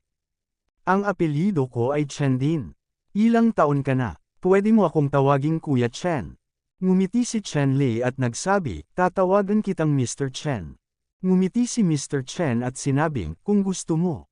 Pagkatapos, itinuro niya ang kinakalawang na bakal na suit sa kamay ni Chenlei at sinabing, "Maganda ang background ng bakal na suit na ito. Ito ay ang Diyos ng digmaan na si Lu ng banal na dinastiya. Battle attire na isinusuot ng immortal mismo." Panipi. Diyos ng digmaan Lucian. Nagulat din si Chenlei nang marinig niya ang pangalang ito. Ang Master Chen na ito ay tila nahulog sa isang uri ng pagmumuni-muni at paggunita, at sinabi, "Oo, ito ang battle suit ng ***** ng digmaan na si Lucian." Sa buong Middle Dynasty, mayroon lamang isang tao na maaaring tawaging Diyos ng digmaan, at iyon ay si Lucian. Nagkataon lang na si Lucian, ang Diyos ng digmaan, ay miyembro din ng sangkatauhan at kabilang sa parehong lahi mo. Panipi. Tumango si Chenlei. Pamilyar siya sa iba't ibang sinaunang aklat, at hindi mabilang na mga makasaysayang libro ang nagtala ng mga gawa ng Diyos ng digmaan na si Lucian. Noong panahong iyon, masasabing kayang pumatay ng Diyos ng digmaan na si Lucian sa 10 demonyong emperador mula sa Demonland gamit ang kanyang sariling kapangyarihan, at sa labanang iyon, nahulog din ang Diyos ng digmaan na si Lucian sa labanang iyon. Gayunpaman, ang labanang iyon ay malubhang nasugatan din ng Yuan Shi ng Demon Yi, at natalo ang hukbo ng Demon Yi at umatras pabalik sa Demonland. Ang unang labanan ng taon ay maaaring ituring na ang pinakaklasikong labanan. Ang labanang ito ay kumakalat pa rin sa maraming lahi. Ang lahat ng lahi ay itinuturing na Diyos ng digmaan na si Lucian. Kung walang Lucian, walang ganoon. Sa walang katulad na mga labanan, walang ganoong bagay bilang Middle Dynasty. Sa oras na iyon, masasabing si Lucian, ang ***** ng digmaan, ang nagligtas sa buong Mid-Tang Dynasty at 10,000 tao sa Central Region gamit ang sarili niyang kapangyarihan. Pagkatapos ni Lucian, wala ng Diyos ng digmaan. Ang pangungusap na ito ay ipinakalat hanggang ngayon. Sa lower realm, hanggat binanggit ang God of War, si Lucian ang tinutukoy nito. Gaano man katapang ang henyo ng alinmang angkan, imposibleng makuha ang titulong God of War. Totoo rin ito. Iginagalang ng lahat ng lahi ang record ni Lucian. Hindi inaasahan ni Chenlei na ang iron suit na ito ay talagang isinuot ni Lucian noon, at ang pinsala dito ay naiwan sa labanan laban sa 10 pangunahing demonyong hari ng mga inapo ng demonyo. Mula sa pinsalang ito, makikita mo rin kung gaano kalupit at kabangas ang labanan. Chenlei, dahil pinili mo itong bakal na suit, kung gayon huwag mong ikahiya ang reputasyon ng God of War. Napabuntong hininga sandali si Mr. Chen, at pagkatapos sabihin kay Chen Lei ang pinagmulan ng demanda, sinabi niya ito. Master Chen, huwag kang mag-alala, tiyak na hindi ko hahayaang mag-ipon ng alikabok ang battlesuit na ito, mataimtim na sabi ni Chen Lei. Tumango si Teacher Chen bilang kasiyahan matapos marinig ang sinabi ni Chen Lei, napakasaya. Sa oras na ito, si Decision at ang iba pa ay pumili din ng kanilang sariling mga regalo, at pagkatapos ay inilista ang mga ito isa-isa kay Master Chen. Matapos makumplito ang pagpaparehistro, ikinaway ni Master Chen ang kanyang kamay at sinabi, okay, maaari kang bumalik at bumalik sa Holy Emperor. Bumalik si Chen Lei at ang iba pa sa Jinluan Temple at muling nakita ang Holy Emperor. Matapos makita ang mga kayamanan na pinili ni Chen Lei at ng iba pa sa pagkakataong ito, ang banal na emperador ay bahagyang natigilan, pagkatapos ay tumango ng may kasiyahan, at sinabing, okay, pinili mo ang mga gantimpala, pagkatapos ay bumalik ka na. Makalipas ang 1 taon, babalik ka dito. Sa oras na iyon, dadalhin kita sa gitnang mundo. Tandaan, sa taong ito, dapat kang umangkop sa mga kondisyon ng peak, middle world na paglalakbay. Mukhang hindi magiging maayos ang paglalakbay. Panipi. Salamat Holy Emperor. Matapos magbigay galang si Decision at ang iba pa sa banal na emperador, umalis sila sa pangunahing bulwagan, habang si Chen Lei ay naiwan ng banal na emperador, dahil mayroon pa siyang karagdagang gantimpala para sa unang lugar, at ibibigay ito ng banal na emperador sa mag-isa siya. Pagkatapos nito, sinundan ni Chen Lei ang banal na emperador at nagpunta sa isa pang palasyo ng mag-isa. Matapos umatras ng kaliwat kanan ang banal na emperador, tumingin siya kay Chen Lei at lubos na nasisiyahan. Chen Lei, alam mo ba kung ano ang ibig kong sabihin sa pag-iiwan sa iyo? Tanong ng Holy Emperor kay Chen Lei. Umiling si Chen Lei, at medyo nalilitong nagtanong, banal na emperador, huwag mo akong bigyan ng mga karagdagang regalo. Sinabi ng banal na emperador, Chen Lei, ang dagdag na gantimpala na ito ay natural na kailangan para sa iyo, ngunit bukod dito, may isa pang bagay na kailangan mong gawin. Hindi ko alam kung gusto mo o hindi. Ano ito? Narinig ni Chen Lei ang tanong ng banal na emperador, batid na ang bagay na ito ay tiyak na hindi mahalaga, kung hindi, ang banal na emperador ay hindi magiging seryoso. Sinabi ng banal na emperador, Chen Lei, ang bagay na ito ay nais na ikaw ay maging ito sa gitnang kaharian, payag ka ba?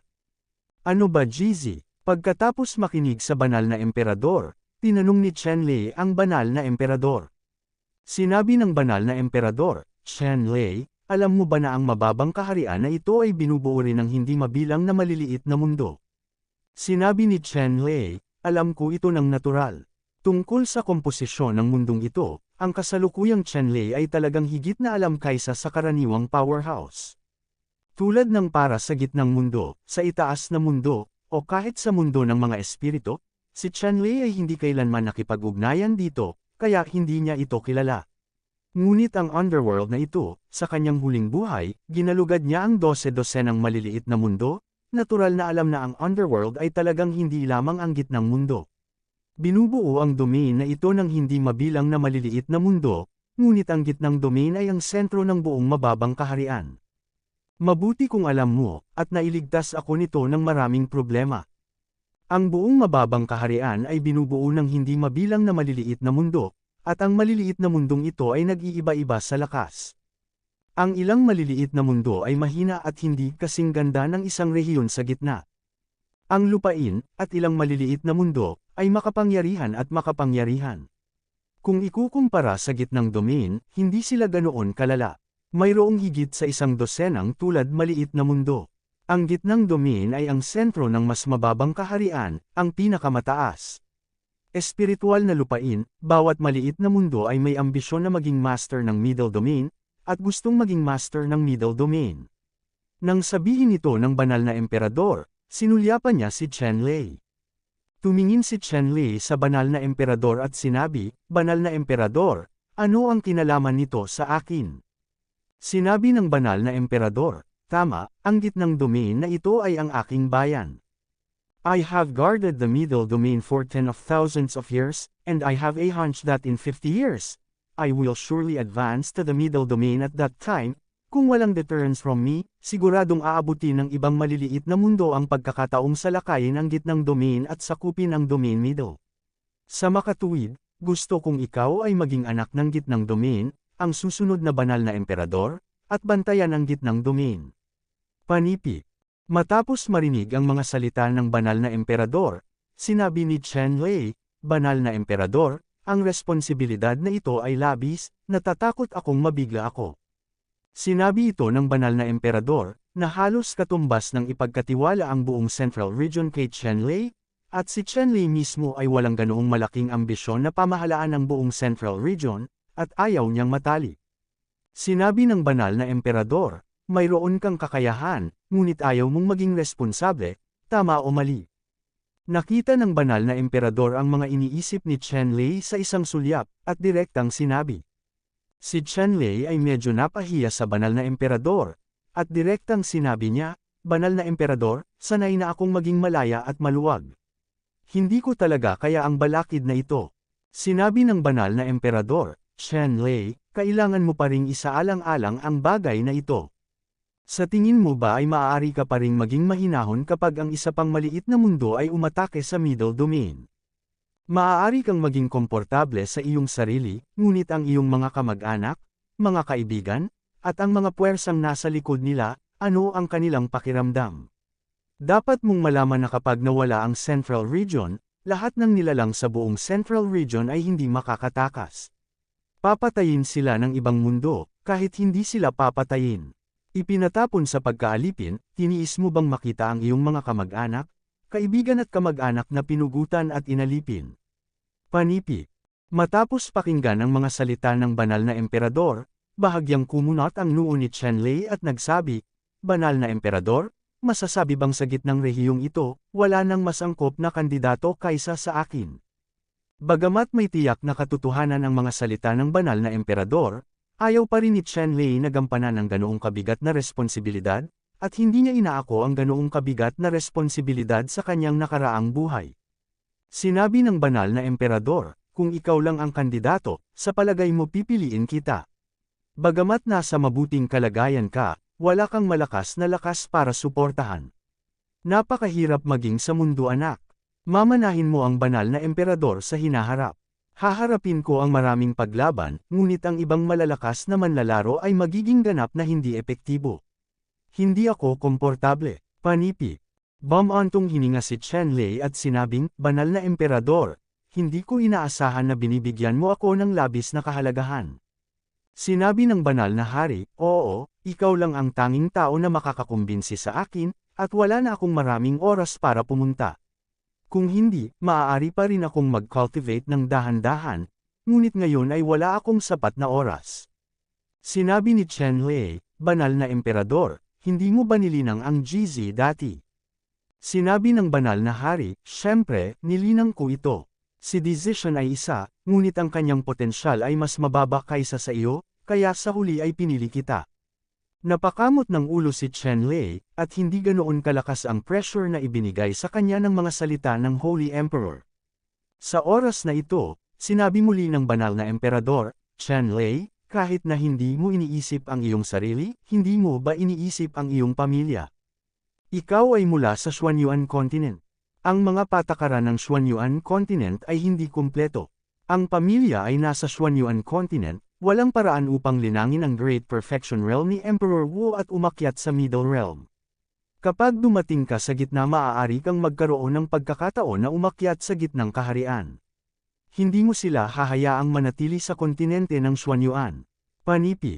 Nagulat si Chen Lei, tumingin sa banal na emperador, at nagsabi, Emperor, paano mo nalaman ito? Sinabi ng banal na emperador, hindi ito lihim, mahirap bang alamin ang iyong pinagmulan? Tumango si Chen Lei. Sa katunayan, kahit nakakaunti ang nakakaalam tungkol sa kanyang pagdating sa Central Region, kung nais malaman ng banal na emperador, dapat itong maging madali. Pagkatapos nito, sinabi ng banal na emperador, ang kontinente ng Xuanyuan ay malapit sa dayuhang mundo, at ang dayuhang mundo ay isa sa 10 pinakamakapangyarihang maliliit na mundo, at ang pinaka-radical na maliit na mundo. Let me say more, Napakalinaw mo tungkol kay Xiangbi.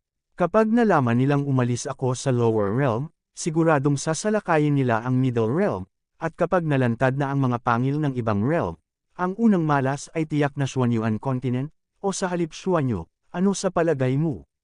Panipi. Tumango si Chen Lei, lubos na sumasang-ayon sa mga salita ng banal na emperador. At muling sinabi ng banal na emperador, sa palagay mo ba, sa kapangyarihan ng malalim na domain, maaari mong labanan ang mga pag-atake mula sa ibang mga mundo. Umiling si Chen Lei, siya ay may malalim na pag-unawa sa mga puwersa ng dayuhang mundo. Ang dahilan kung bakit maaari pa rin siyang pigilan ng malalim na domain ngayon ay dahil mayroong isang sinaunang porma sayon na naghihiwalay sa malalim na domain mula sa dayuhang mundo. Gayunpaman, mas malaki ang kapangyarihan ng sinaunang porma sayon na ito ang mas bata at mas bata. Maaga o huli, ang sinaunang porma sayon ay babagsak pagkatapos. Ang bakal ng hukbong dayuhan ay talagang malapit ng eye level ang malalim na kaharian at lilipulin ang mga abo. Sinabi ng banal na emperador, kung ikaw ay magiging anak ng kaharian at maging banal na emperador sa hinaharap, natural na magagawa mong pakilyusan ang kapangyarihan ng gitnang kaharian upang protektahan ang malalim na kaharian, at maging katumbas ng ibang kaharian, at kung lalaban ka mag-isa, sa tingin mo kung anumang pagkakataon na pumatay ng